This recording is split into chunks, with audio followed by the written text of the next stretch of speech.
Hey folks, it's Patriot Nurse. Thanks for joining me today. In this video, we're going to briefly discuss some of the key developments globally and geopolitically we need to be aware of, so that way we can be more informed with our preps. Now, I pull from different sources, news-wise, including from the financials. And in my opinion, if you want to really understand the global trends, you got to look at where the money's going. And so I pull not only from the Financial Times, but also from different independent blogs, and one of them is Confluence Investments. And so I really like their recent geopolitical analysis and breakdown, and so I wanted to really unpack some of these issues. And so basically, I'm going to give credit where credit is due. These are some of the places that I've consulted before bringing you this video today.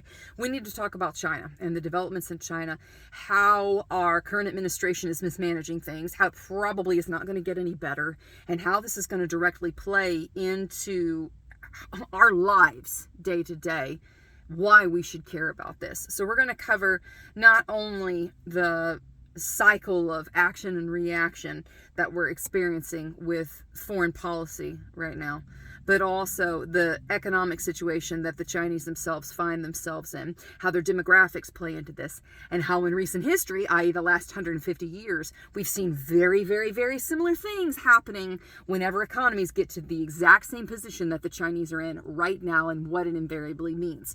Then also we need to address the nuclear arsenal and also China's position expanding militarily internationally. So first things first. We are in a time of unparalleled hyperpolarity when it comes to the political discourse. People are so unable to have an intelligent conversation, and it's like right now, very, very little middle ground. It's like, come out swinging, here we are. Despite this reality, and despite the relative crazy, particularly from the left, there's a lot of bipartisanship agreement that China's a problem and that our foreign policy towards them needs to be on the offensive, not the defensive, which is new. So whenever you see both parties getting together on something, it is worthy to pay attention. Because in recent times, forget COVID, the last time that we had a lot of real bipartisan support for things, anybody remember? Patriot Act, post-September 11th. A lot of massive and sweeping changes whenever both sides agree something has to be done. So we're in this cycle right now with the Chinese of escalation and attempted de-escalation, which is not working well. This cycle of action and reaction back and forth with they're doing this, we're going to do semiconductor we're going to act to try and protect our semiconductors, and we're going to move production of key infrastructure back home. We need to try and bring infrastructure of pharmaceutical manufacturing back home. It's this kind of tit for tat thing. This is only accelerating, and it's probably going to get even more. By the way, I've got like 2 pages worth of notes here. Another thing that we need to pay attention to is as regards this cycle of action and reaction with the Chinese is they have a ton of manufacturing capability that we no longer have. This was very strategic on their part. They are long game people and have been for a very, very, very long time. The long game in shifting the Chinese economy towards manufacturing and towards attracting the world's manufacturing needs was twofold for them. Number 1, build the middle of the economy. And then number 2, get all the intellectual capital, all the patents, all the ideas, all the know-how, bring it all in a very short amount of time. So by default, when the Chinese shifted their economy towards manufacturing way back when, definitely in the 80s and 90s, by the time the 90s came around for sure, they were attracting not just jobs, but intellectual capital, the world's intellectual capital. All the technologies that they did not innately earn, they got them. And by the way, the Clintons really helped give away a lot of our military secrets too. So mad props to Bill and Hillary on that one. This has set them up to really have a solid strategic footing moving forward into the next 20 years, which we don't have, by the way. We don't have solid, broad spectrum manufacturing capability, and COVID brought this out. From a supply line standpoint, we still do not have our bases covered. All of this is going to, by the way, play directly into your pocketbook and into your ability to prepare for the future. So it's not just like Patriot Nurse is talking about far, far stuff away. Like, I want to I want to bring into things. I want you to understand where this stuff comes from. I want you to know why it is that being providential in thinking and covering beans, bullets, and band-aids, why it is that matters. Because I want you operating in fear. I want you operating with your head and with your heart and in prayer. And having a solid understanding of where we're sitting equips you to do that. Within a decade of current growth, I need to talk about their nuclear infrastructure as well and their nuclear arsenal. Based on where they're at and based on where they're going, strategically, within a decade, this is from a confluence, at the current growth, China could have more weapons capable, nuclear weapons capable of striking the United States than we can deploy in total. Think about that. Within a decade, at their current growth rate, the way that things are going, China could have more nuclear capable weapons able to strike the United States than we can deploy in total. They are shifting for a reason. This reason is twofold with their economy. And if you remember in the beginning, I talked about how this cycle, where they're at economically, has been seen before. Let's break this down further. Because we think we have demographic problems here in the United States, and we think we have economic problems. We do, but boy, they've got them too. When you look at what's happened because of China's one-child policy, they really screwed the pooch when it came to their demographic growth. So their economy grew and grew and grew and grew and grew, and they scaled and scaled and manufactured, but they didn't have enough children, particularly females, but they definitely didn't have enough children to sustain that level of economic growth.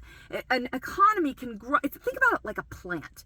If you have a plant and it grows within its pot, eventually it's going to become root bound.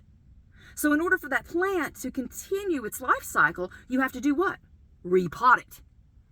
You can only repot and have effective space for growth if your economy has multiple outlets for manufactured goods, for goods and services to transact. Now, China has been manufacturing and exporting, but because their population is not capable of scaling in the same growth as their exports have hitherto this point, they got a problem.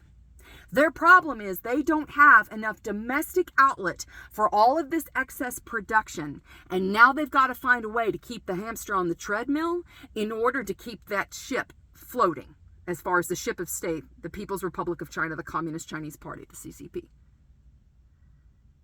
This situation of having the hamster on the treadmill with not enough outlets was the same situation that Germany was facing prior to World War I. Germany, unlike most of the other imperial powers, Germany didn't have effectively an empire that it could outsource its production to. Didn't have an empire where it could send, for instance, like with Britain and like the British Empire, or even the French, or even the Dutch. It didn't have places, colonies that could soak up all of its domestic production. So where did it pivot towards? Where did it pivot that manufacturing production to? War-making machines. What is China doing right now? The exact same freaking thing.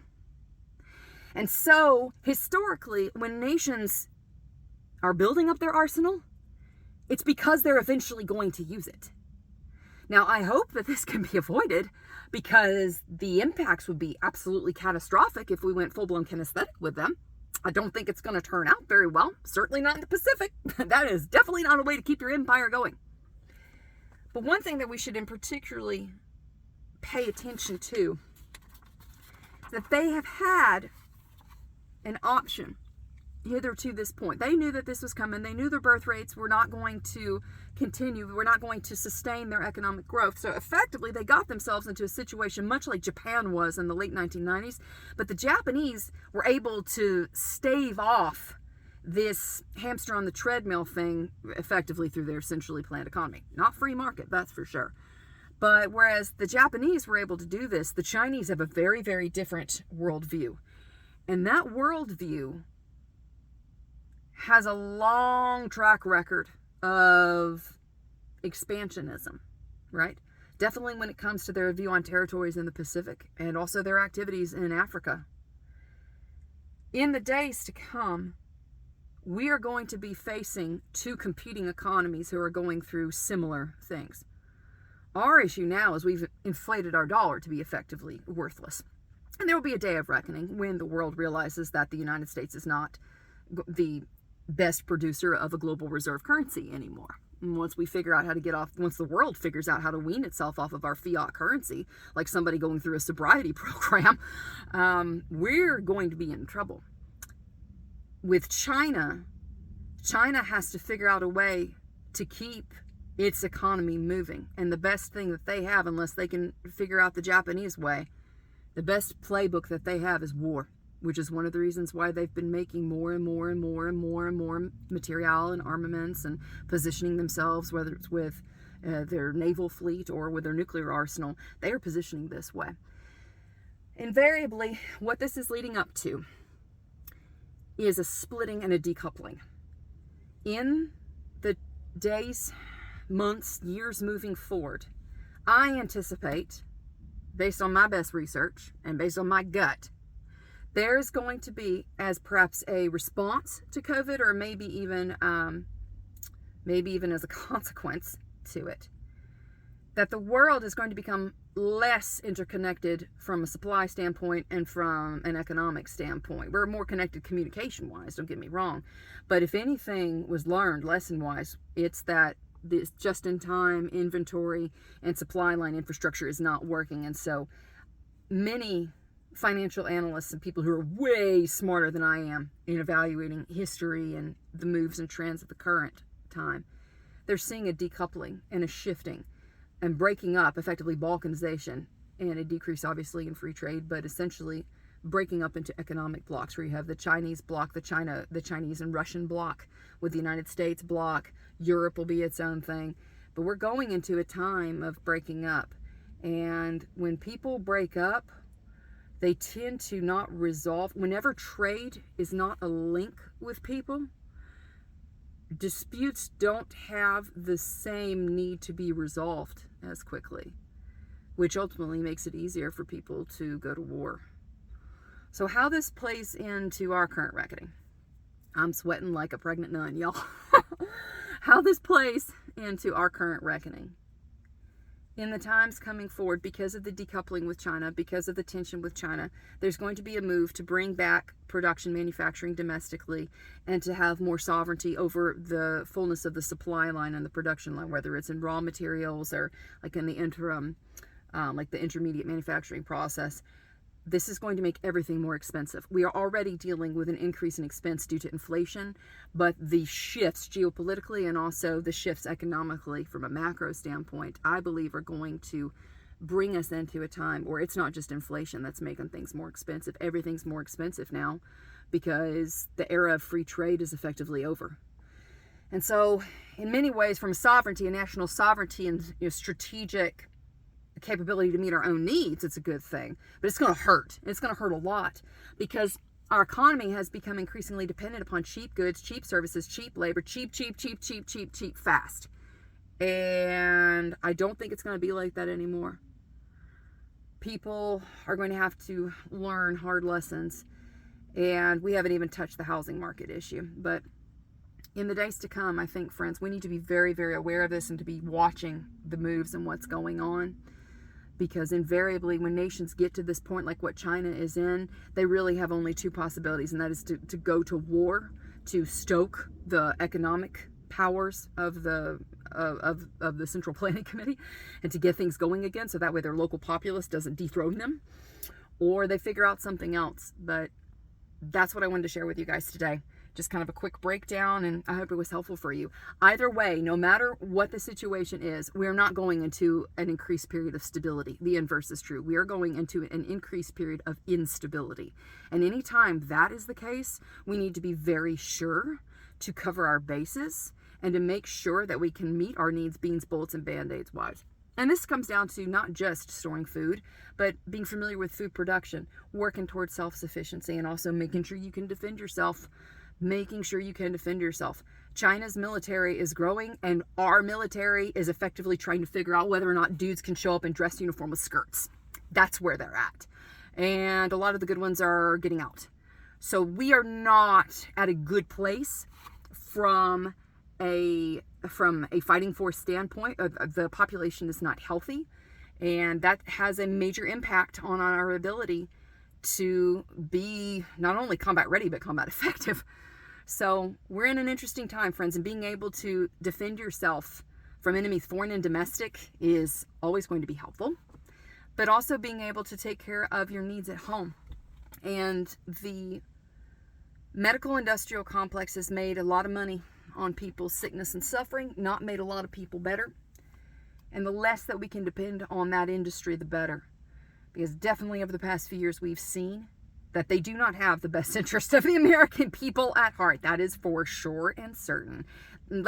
Forget the physical health. The liberty is out the window with them. I don't want to put myself under any form of subjection or giving them power in any way.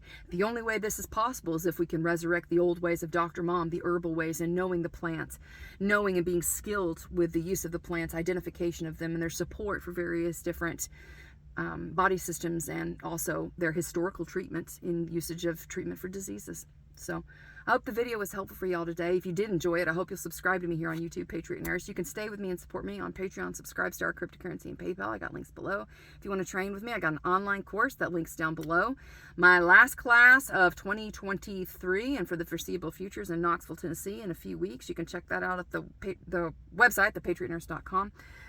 Friends, I would really encourage that you get trained and be dialed in on your priorities. The Lord owns a cattle on 1,000 hills, and there's nothing too difficult for him. So ultimately, my faith and confidence is in him and in no man. Have a blessed week, y'all. For now, it's Patriot Nurse signing off, and I'll see y'all later. Mwah! Bye.